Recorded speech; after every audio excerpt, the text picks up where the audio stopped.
We have a lot of tunnels which dating back we don't even know. There is a lot going on. Many stories, especially about people living inside the mountains. There always have been sightings. I personally also saw things. I know that they discard material that's not military relevant. I asked him point blank, do you have UFOs on your radar system? And he replied, all the time. And he said the order is to ignore them. Both of the systems are set to discard everything that's too fast, too slow, too big, or too small.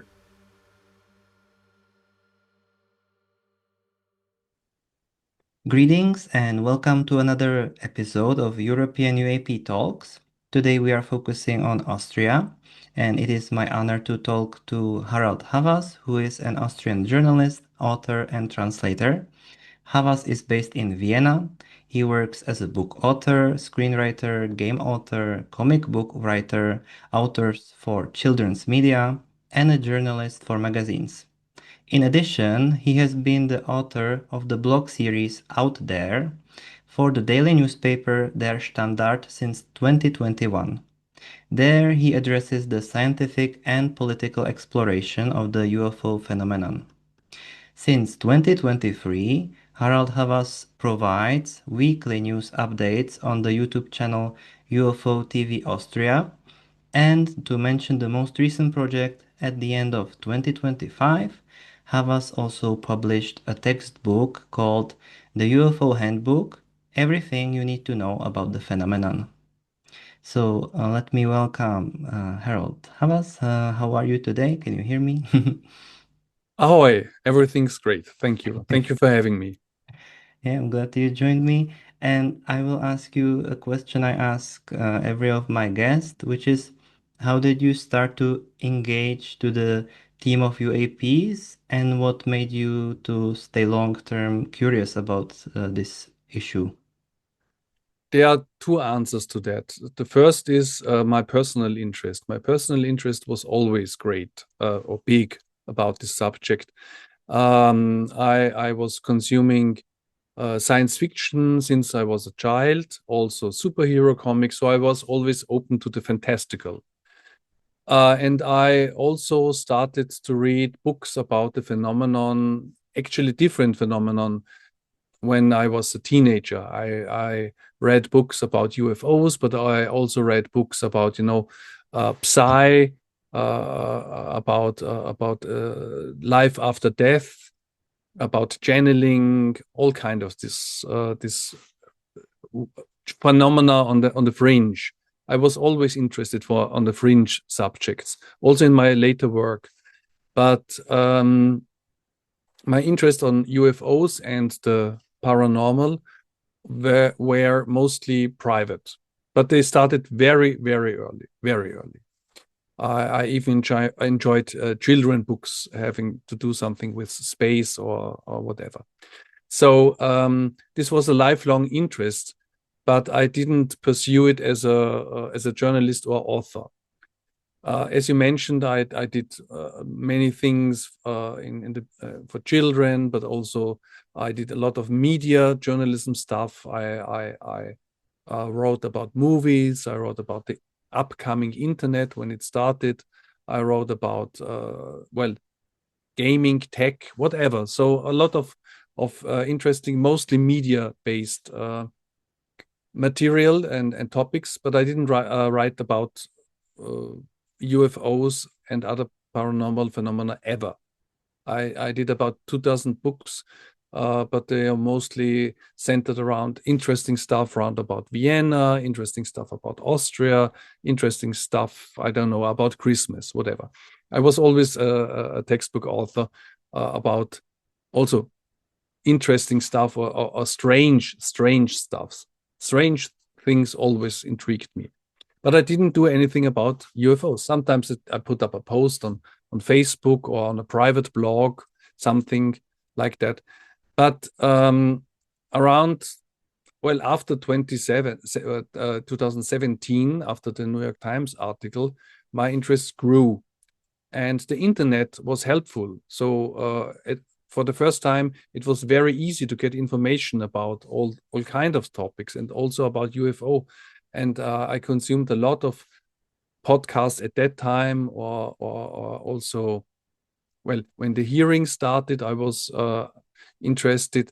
So I found out that a lot is going on the mainstream level, not about people seeing something or some strange encounters, but on the level of legislative, or how to pronounce it, that they put up laws, and they had hearings at the parliament and so on.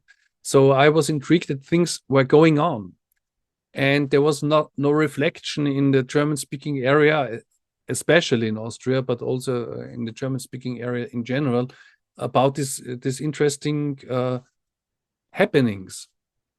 So my first approach was to go to the Standard, a newspaper I had wrote before. I'm a freelancer. I never worked I was never there at the Standard, but I worked for them. And I wanted to do an op-ed, something like, do you know what's going on in the United States? And when I researched it, I found out they had an online blog server, but it's not like any blog you do somewhere. It's part of their system. So if you write a blog for them, you have to have credentials, like, for example, scientist, or your lifestyle artist, whatever, and you can write about your personal expertise, but it's curated, which means it's handled like a newspaper article. They will look at it, they talk about you, they will refine it, and so on and so on. So and then it is put up on their website like their other articles. So as a casual reader, you wouldn't notice the difference.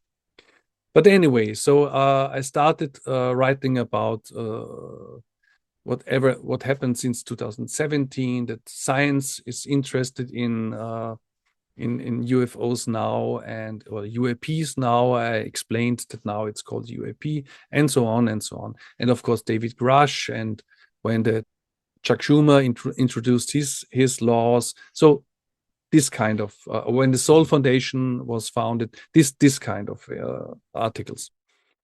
And well, they were quite well received. I don't know how often they are read, but I had up to 700 comments under them, so I know that people are receiving it. Also in Germany, it's not only based in Austria, of course, because the language is the same, or mostly the same. And then after a while, I found out that the topics growing even bigger, especially after Grush, especially after the Schumer and Soul Foundation. So I decided that I have to do more, because if I write a blog every month or every 2 months and so on, I can't put everything in it that's going on. It's too much going on. And so I decided not to write another blog, a private one, which probably nobody would have found or read. So I decided to do a YouTube channel, because I knew how to do a YouTube channel. I did one before. It was a fun YouTube channel, but I knew how to do it. So I decided to do it, and I started, well, nearly 2 years ago. I just had my 100th weekly news broadcast. Since June of this year, I do it mostly daily, nearly daily, not every day, but I now do at least 3-4 videos a week, and I put them together also then in a weekly summary. So I still continue my weekly series of TV news, UFO TV news, but I do more. I also do sometimes interviews, and well, I've discussions sometimes, and breaking news, different kind. Sometimes I have a special series where I show weird sightings, which is normally not part of my my news broadcast, but as a special, I will do stuff like this, and it continues to interest me. It really intrigues me, and things are happening, are going on. New documentaries are out. New whistleblowers are coming out. New countries adopt the phenomenon and do something about it, like Japan recently and South America. So it's growing, it's growing, it's growing, and I'm continuing to do it. And so my channel also expanded. You correctly called it UFO TV Austria, but after around 1 year, I got rid of the Austria because more and more people from Germany started to watch it, and I wanted to do it more international.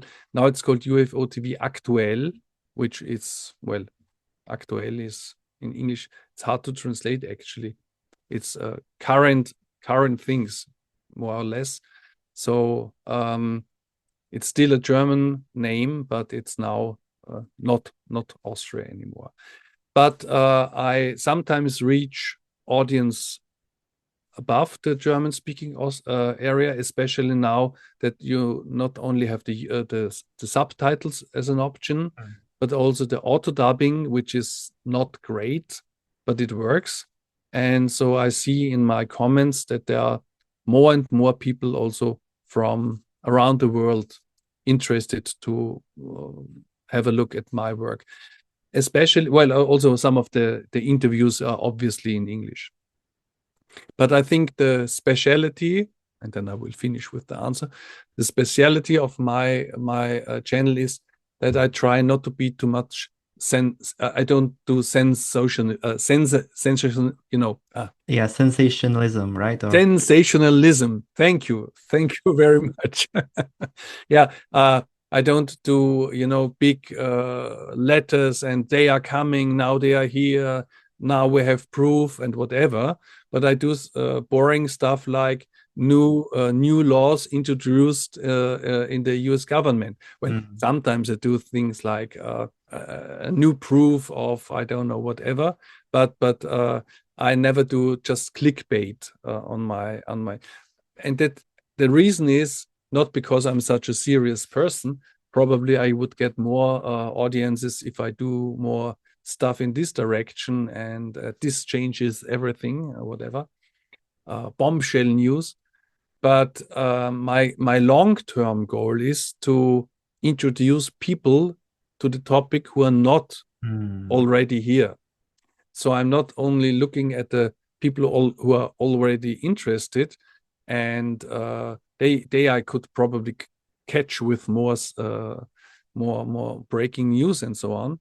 But I want to have a platform which also looks serious enough that somebody who just happens to stumble upon the video is not put off by too much nonsense. I don't say that other people do nonsense, but sometimes it looks like that. But can feel welcome like to a normal news broadcast, talking about weather, politics, or whatever. And I try to talk seriously about the whole topic. And well, slowly people are paying attention and channel is slowly growing. yeah, that sounds like a good way to do it.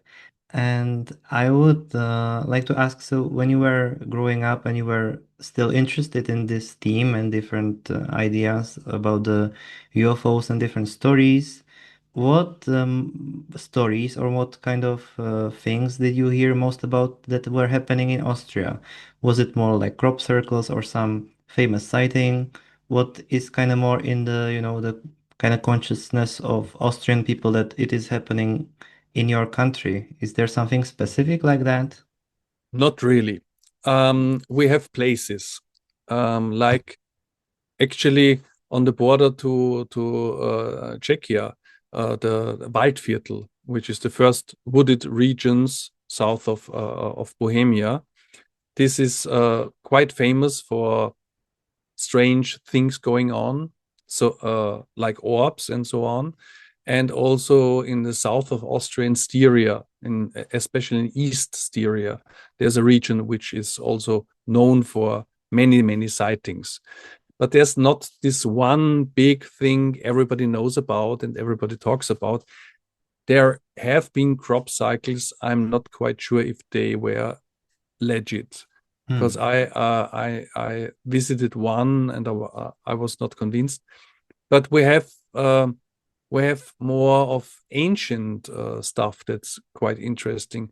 We have a lot of tunnels which are dating back. We don't even know at least several hundred years. That's the one way to look at it. But many people say they date back to even thousands or thousands of years Hmm. and might be ancient megalith produced, but we don't know because you can't date the stone. We Hmm. have a famous professor who is looking into this. So, well, to answer your questions, yes, there are sightings. Yes, sometimes they are in the newspaper or even the news, but there's not really the one big thing everybody was talking about. And there are regions which are known for well, quite regular sightings of different Hmm. kinds. And I have one quite interesting question because I was thinking if there are some stories about the Yetis or the Mm, Bigfoots in hmm. Europe. And what I heard in Czech Republic that there are actually no stories about it. Maybe in the medieval, like like a I mean, forest man or something like that.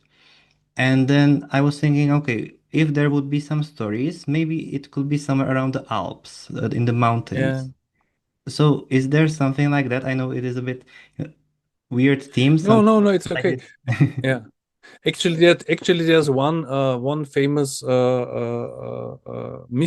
mythical person that lives more in on the border to Czechia. I don't know if I ever heard of his name. It's called Rübezahl. Uh, Probably there's another way to call him. He was a mountain ghost kind of, and but he was also looking very hairy. hmm, So he was considered to be a good for us, but he's also considered to punish people who are not helping. In the Danube area, we have many stories about mermaids. There's many stories in Austria, in Vienna especially, of Aquarius and about, well, they are not too friendly, those mermaids. They lure people into the water and you never come back. But in the Alps, there's also stories like this, not really about hairy people like Yetis or Bigfoot, but many stories, especially about people living inside the mountains. uh, And this ties to the tunnels I told you about, and it also ties to many stories around the world, also in the United States, or now the Nazca mummies, which there's also ties to underground ways. And we have a mountain near Salzburg, which it's not really called haunted, but it's famous for people going there and never returning.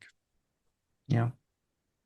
And to this day, actually, and to this day, people sometimes go there and sometimes they really go missing, or sometimes they are found dead after some years.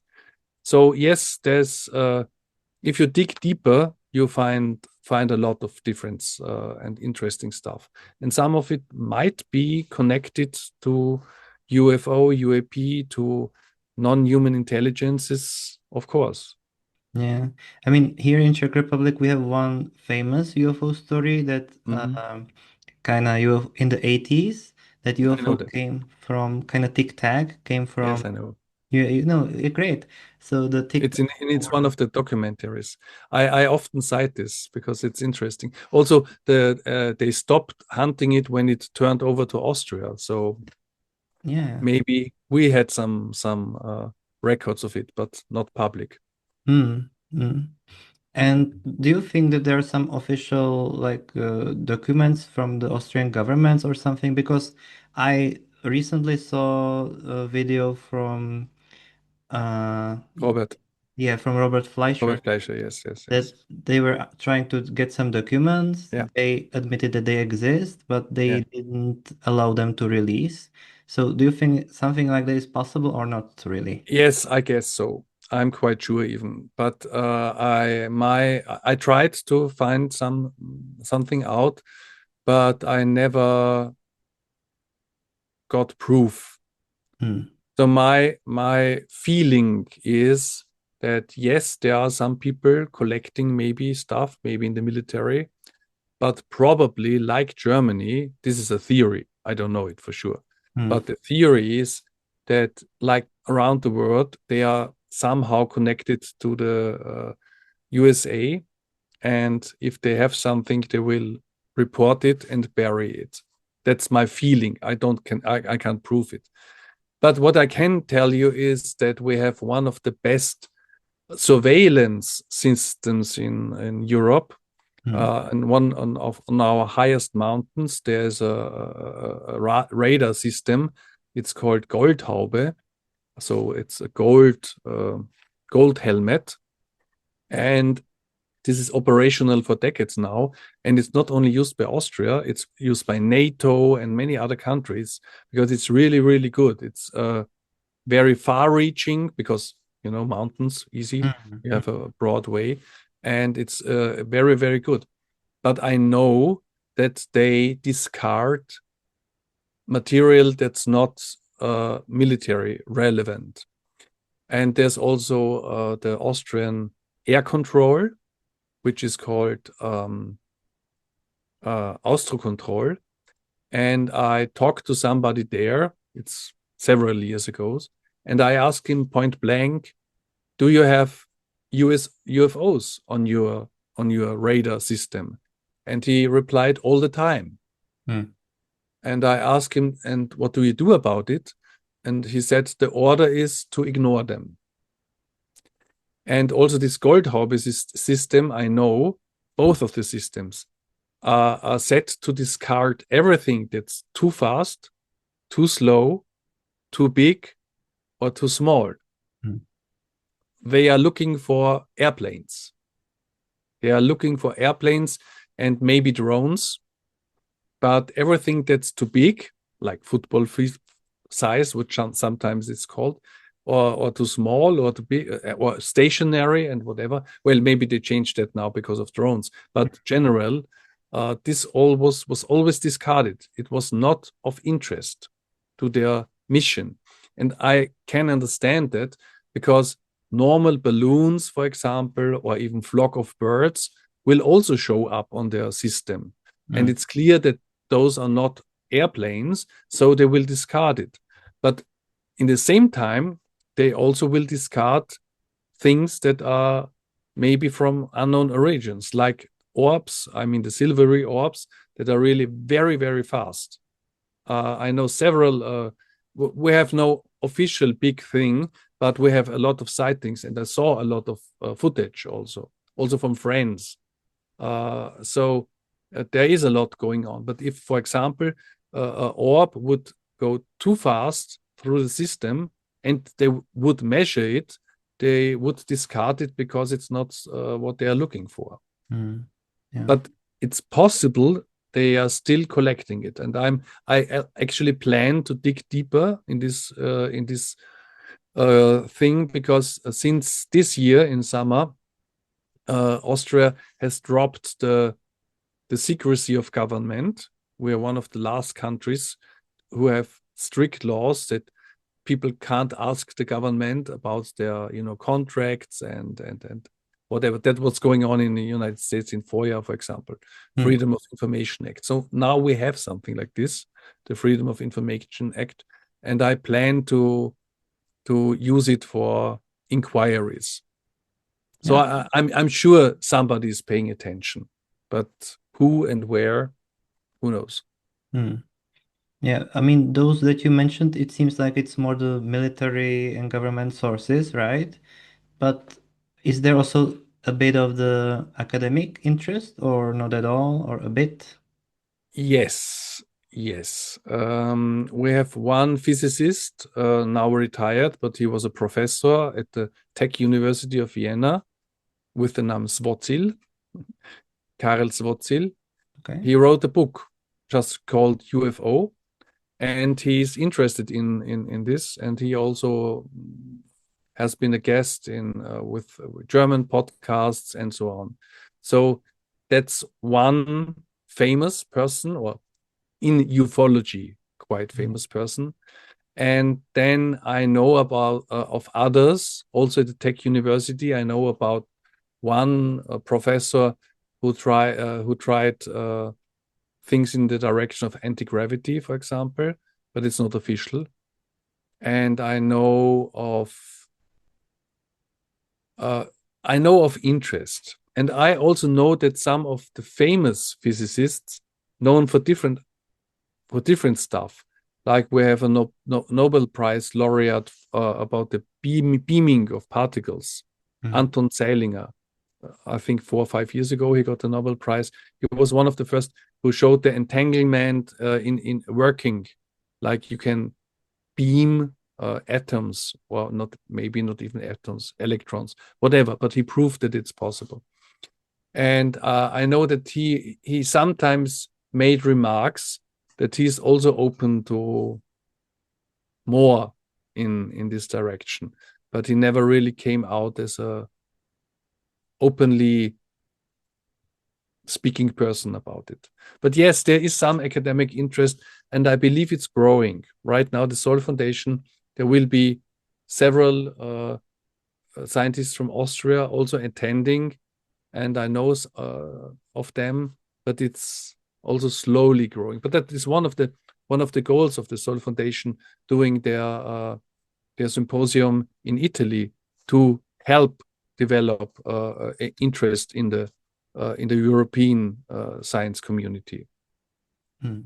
Well, and also the chef of ESA, the European Space Agency, he's Austrian, and I once asked him about the topic of UFO on a radio broadcast, and he replied very openly that yes, this is a very interesting topic, and we should look more into it.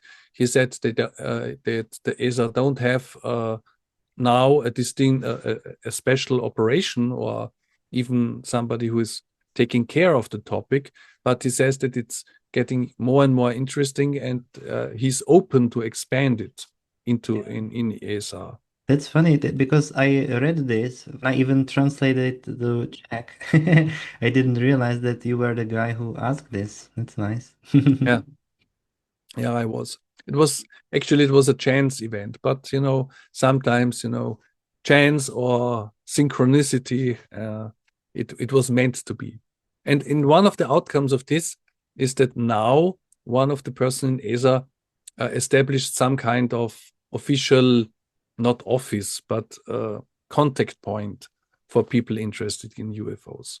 At least people who are inquiring, because also ESA does a lot of starts of rockets, and they have a lot in space, and also this gets sometimes mistaken for UFOs. So, but they are now opening up a little bit, at least. Okay. And what would you say from that you've covered different stories in Austria about UFOs? Is there some case that stands out, which is like very evidence-based, or many people saw it, witnesses? Well, I'm not so much looking into this because yes, I'm Austrian, Viennese. Yes, my channel is based in Austria, but actually I'm looking for the international things that are going on, and less about sightings per se, because many people send me material, and of course it's interesting, but I can't really prove anything or say for sure this is this or this is that. So the only sightings I really feature on my channel are those done by science or by military. USA, not only Britain, South America, many of those I feature, and also scientific endeavors. But there's nothing real official now in Austria, so I'm not focusing on it. If something happens, I'm I'm of course reporting it. We had something funny in the last month.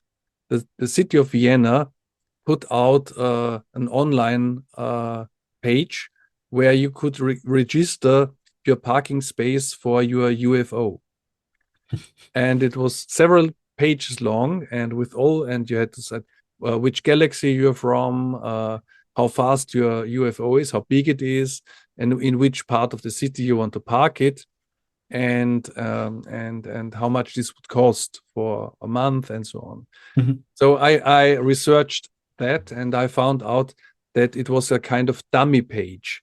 All government systems around the world seem to have a dummy page.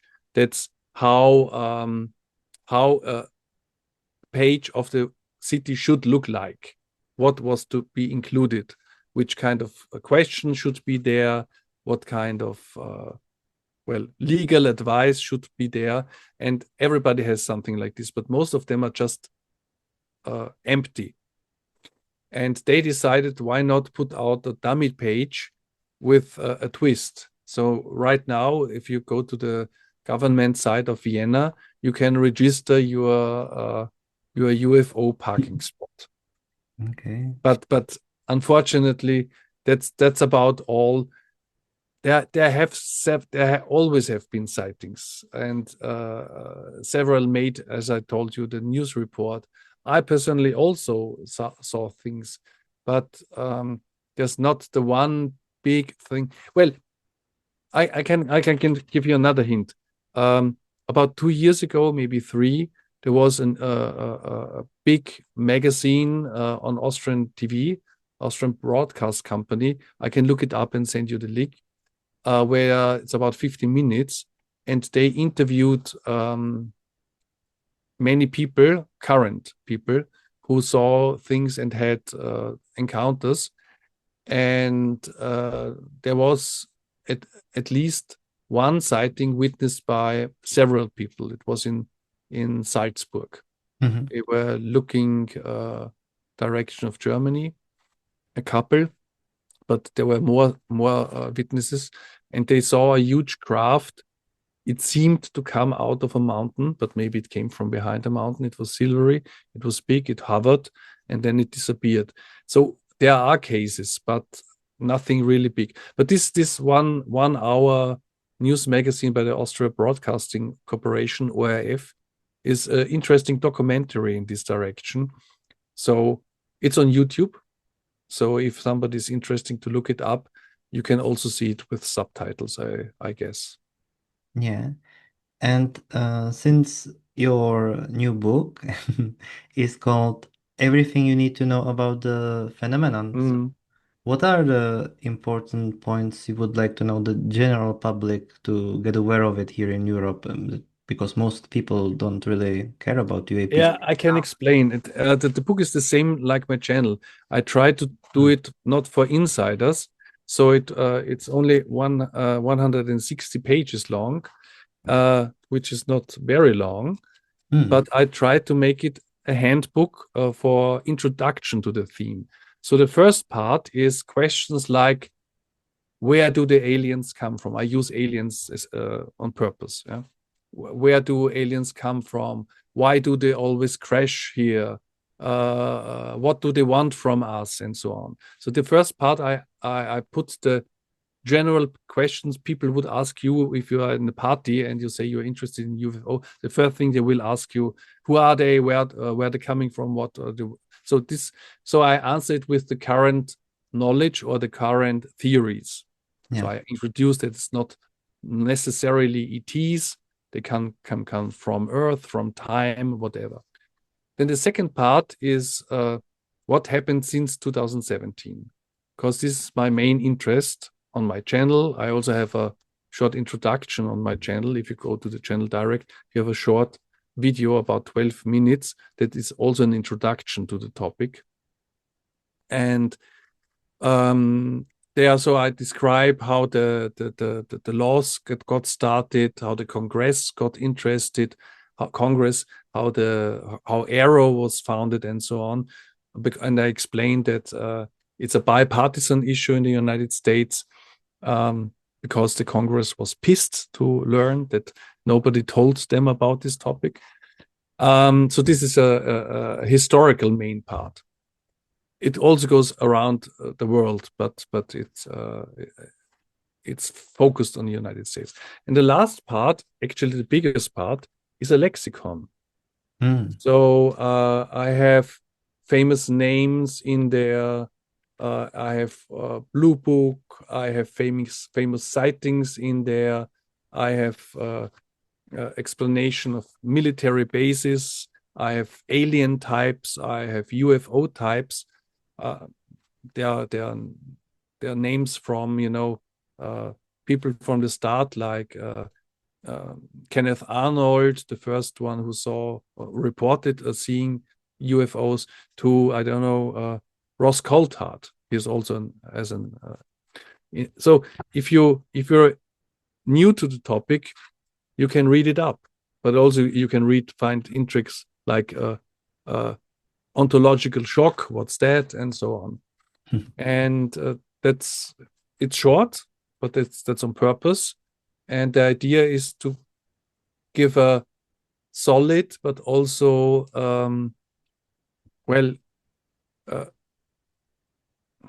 do you call it? A serious introduction into the phenomena. For example, the famous German UFO journalist Robert Fleischer, he has a book which is about 400 pages or 500 pages. And I always say mine is the prequel to his book. So nice. and maybe it's available on Amazon. I did it on purpose. I did it not with a publishing company. All my other books are done with quite big printing companies actually, but this one I did on purpose on Amazon, print on demand. So I can change things, and it's readily available. And maybe it's a Kindle version, and you can buy it as print on demand. But probably I will put out an English version sooner or later. Nice. And since you are covering lots of news stories, you're trying to, I mean, I guess every at least week, as I understood, some news about what's happening. What do you think currently is important? We had the drones, we had many different things happening, even now in Europe. So, would you like to put some points out? Yeah, sure. Well, the drones are interesting. Who knows what they are, but the way they are treated is very interesting. Especially, they are treated just the same like in New Jersey in the beginning of the year. And you have the same mystery around them, and they really behave strange. They don't look strange, but they behave strange. And who and why should send up every evening some drones to stop an airport, or to stop a military facility? There were some about Czech Republic also. I heard some days ago. No, I mean it was some drones, but the official military, points were that those drones are civilian drones, that they identified them in the end. What I heard, maybe I'm wrong, but that's what I heard, is that the military refused to tell anything in detail. They refused to say where it was, when it was, and what it was to their. And we have lots new whistleblowers in the last time. There was a hearing start of September, but even after that, there are now new people coming out and talking about what they say in the military, mostly in the United States. So it's a continuing process. We are eagerly awaiting things. So plus it's new hearings and new whistleblowers. Minus, it seems that the new law from Schumer from the year 2023 will not be passed for the third time, which is a shame, because this is a really strong law. So maybe the so-called gatekeepers are working hard against it.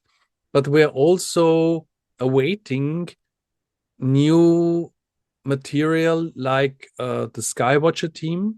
They announced they will probably soon put up a new video. They also are in the process of peer review. So some people said, well, they came out in the early month and they made a big splash, and now nothing happens.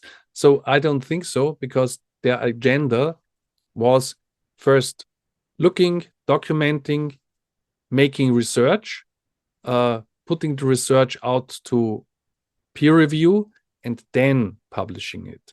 So I hope this will be happening soon. Also, they plan to have a new film. That's what I heard, probably about psionic. So it always seems slow, and you are waiting for the big thing, and then it's not so big.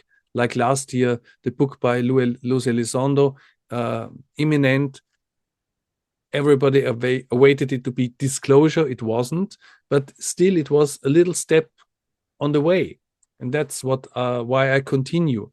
I always have people complaining also in the comments, well, no proof, no videos, no pictures. That's not true. There are some videos, there are some pictures, and we have lots and lots of credible people now talking about what they know. And it's a slow drip, but it's increasing.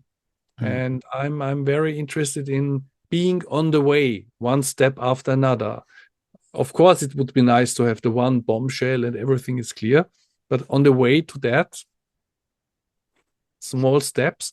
And right now, I'm awaiting to have some bigger steps. There are many different news happening, and as you said in the beginning, there's so many news that it's even sometimes hard to cover everything. So that's why it's important to report on it often. What would you say there are some, underrated news that people might have missed, but it's actually a bigger deal than the UFO eggs and the other things are covered? There's another documentary coming out on well, there's one on Bob Lazar, but I don't know about that, about the Rendlesham Forest. Actually, it already was screened in UK. They have several new witnesses, and they tell new details about this famous case in the UK. So this will be also on one of the on the streaming services soon. This is something to look for. Underrated. Well, the hearing in November 2024 is underrated, my opinion. Especially there were some written answers that were put out later. If you Google for them, there were some interesting things in it that were not reported before. James Lekatsky has a new book coming out, and some of the things he said also are underrated, like that the US is in possession of one UFO, of one craft. He stated it also on in podcasts. And one thing that also is underrated, to my opinion, is the Peruvian mummies, not the Boogosphere, not the ball. I was a while interested in it. First, I thought it was nonsense. Then there came new information which seemed to make it more real, but then those were mostly debunked. So I don't think there's anything interesting here. But the Nazca mummies, they have been studied now so thoroughly, and there's so much mystery around them that I would have a look on them. Sorryly, there were stories about them about 2 years ago where they produced clearly faked mummies and declared, now we found those are fake. And in the public mind around the world, because it was broadly popularized, people still believe everything is debunked, which is not true. There's a very big website, I think it's called tridactyl.org, tridactyl like 3 fingers, and they have deep scans of all of them. And some of them might be fake and some of them might be puppets, but they're the bigger ones, which are clearly human. And you can even see in one of them an unborn baby, which is a fetus. And if you look closely, also the fetus has 3 fingers. So that you can't fake that. And on the other hand, who would like to fake that? It's too complicated. Hmm. And also the baby is connected to the tissue because those are not really mummies. Mummies normally are hollowed and they have no organs. Those are dry bodies or whatever you call it. They are just dried out. So they retain all the organs, all the tissue, and you can see that those were living beings. I don't say those are aliens, but there is some strange connection with some other interesting things going on in Peru. So this is something I would have an eye on it. And the last thing I would say is um, all the stories that are not coming from the United States are mostly underreported. Hmm. So about the drones, for example, there was a flyover of several drones in a atomic power plant in Japan. There were a year ago drone incursions about a power plant above a power plant in India, in South India.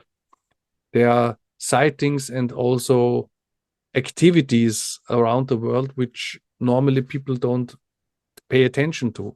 About a month ago, there was a public official hearing in the government of Brazil, where they talked about the military knowledge of in the Brazil area, and they now have parliamentary inquiries in Japan, and also there's some interesting stuff going on in Africa. So this is also one thing I would advise everybody to look out. And like until recently, I didn't know about this symposium, about the conference in Prague. Yeah. So it's important to look sometimes away from what's happening in the United States. Of course, they are big, they are flashy, they speak English, so everybody understands them. But it's also interesting to look around Sweden, for example, with Beatrice Villarroel and her findings. So this is something I would say people should pay attention also of things going on around the world. Yeah, yeah, yeah. I mean, this is the interesting thing of what I'm doing, that when I talk to different people from Europe, I get to know the stories I could never really hear from, if I don't talk to the people Yeah, that are from those countries. For instance, I talked to to a Netherlands case, yeah, and I didn't know that, in the Belgium there was the triangle, yeah. the triangle UFOs, the Belgian wave, and the similar things were also happening in Mm, Netherlands. And I was mm, like, okay, interesting, mm. and Yeah. yeah, there's lots of Or, stuff. or for example, the Netherlands were the first to have a reporting system for pilots. Yeah, yeah, yeah. Uh, and they started this. And now there's also a reporting system for pilots in Germany Yeah. uh, with the official aviation service, not in Austria, not in Switzerland. I asked both aviation services in Austria and Switzerland if they also considered to do this, but the Swiss said no, we don't look at this, and Austrians didn't reply. Maybe I have to dig again. I asked twice. Mm. But in Germany now, if you're a pilot, you can officially report sightings, and it will be collected at the University of Würzburg. They already have a UAP study there. Well, it's a part of their astronomical studies, but you can really study the UAP phenomenon in Würzburg. It's, I think even the only university in the world right now where you really can uh, Mm. have this as part of your study. Yeah, it's interesting. And it's really nice. And maybe as a last question to ask is, since you mentioned the mummies and that, those might be, some of them are fake, of course, and you yourself are not also sure if they are ETs or alien. And because these days we don't really get this term ETs. We get the term NHI as a non-human intelligence, which is also covering the crypto-terrestrials, which Yes. in this case I kind of feel like that could work with the Peruvian mummies. But Mm, what do you have any, like idea about the intelligence that is here, probably? mm, What would mm. you did you get some conclusions about these beings? Okay. Um, I always hoped it's the Star Trek version. So there's a intergalactic federation of planets working peacefully and inquiring around the world, around the universe, and they are studying us. And one fine day, when we are ready, we will be able to join the federation. That's also something that some people say, also contactees. Um, but but in the recent years, I had to see that it's not so easy. Hmm. It started with Jacques Vallée, actually, who once said in a interview, he would be very unhappy when it's just ETs. Hmm. And I was wondering why that would be the greatest things anyway. But then I slowly learned, Diana Pasolka, Jeffrey Kripal, and the whole phenomenon around the consciousness. So right now, I think it's more complicated, whatever it really is. I'm not a big fan of the time traveler hypothesis, especially because I know about time travel and it doesn't really make sense. It would only make sense if you can change your past, but who wants to change the past? Maybe you wouldn't exist afterwards. So Hmm. I don't know. Cryptoterrestrials, yes. So the most logical thing to me right now would be yes, some of them are from outer space, but they are here probably since millennia, and some of them maybe live here permanently down at the bottom of the sea or somewhere. So you could call them cryptoterrestrials. They maybe not have evolved here, but they came here and now live here. That also would explain why they are interested for us not to bomb everything and destroy everything with nuclear power, nuclear power plants and nuclear bombs, of course, and also our environment. It would make sense that they are also living here, and the consciousness thing. How much of it is real? How much is imagination? And I don't mean that you are crazy, but somehow connected to something else, some kind of higher beings. They might just be from another dimension, whatever this means. Hmm. So it's a mix. Um, Probably it's a mix, but unwillingly, I tend now in the direction of some interdimensional well, that they have here for millennia. I've no problem with that, and maybe they messed also with our evolution. Also, this I have no problem with that. But this spiritual side, I'm not against spirituality, not at all. But I thought about these two different buckets. But and it gets messy because in some cases where people saw alien beings, they saw kind of real beings, some kind of ghost beings, and sometimes they even saw dead relatives. So what does this mean? This mean that life after death and reincarnation also ties in with UFOs and with aliens. Maybe the aliens are not alien, but us in a different form. So that's what I mean. It really, really gets complicated. Hmm. I would love to have Guardians of the Galaxy, and we could join the club. But I guess it's a little more complicated, and yeah. and maybe not so pleasant. That's one of the things I hear in the last year or so more often.